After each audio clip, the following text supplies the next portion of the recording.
तो दोस्तों सीएट ने अपने क्वार्टर फोर के नंबर को डिस्क्लोज कर दिया है। तो चलिए देखते हैं क्या है क्वार्टर फोर के नंबर्स के अंदर। लेकिन उससे पहले बता दूं, कंपनी की ओर से भी अनाउंसमेंट की गई इस क्वार्टर में 30 रुपये प्रति शेयर के हिसाब से कंपनी आपको डिविडेंड देने जा रही है।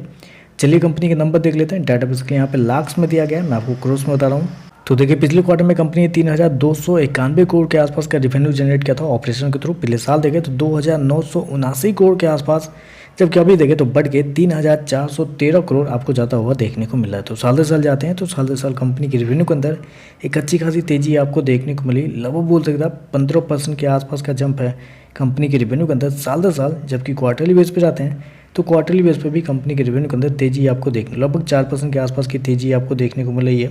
तो कंपनी का रेवेन्यू देखें तो इस क्वार्टर में बढ़ता हुआ देखने को मिल रहा है। हालांकि बेसिकली टायर सेक्टर की कंपनी है तो आपको यूजुअली क्वार्टरली बेसिस पे आपको जज नहीं करना है, आपको साल दर साल पे जज करना है। साल दर साल देखें तो एक अच्छी खासी तेजी आपको देखने को मिल रही है।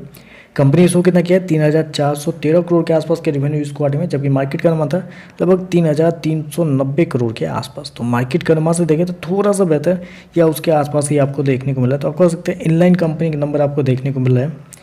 खर्चे की बात करते हैं, पिछले क्वार्टर में 3,164 करोड़ खर्च किए थे, पिछले साल 2,780 करोड़ के आसपास।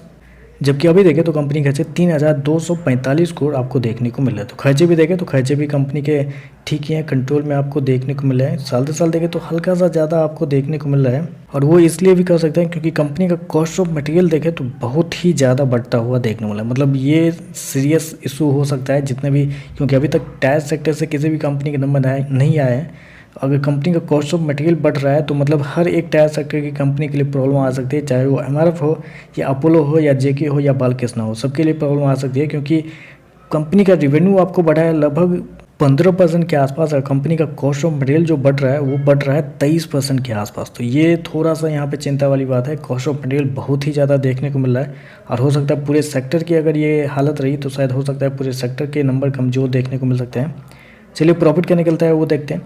तो देखिए पिछले क्वार्टर में कंपनी लगभग बोल सकते हैं कि 95-96 करोड़ के प्रॉफिट में थी, पिछले साल 119 करोड़ के आसपास।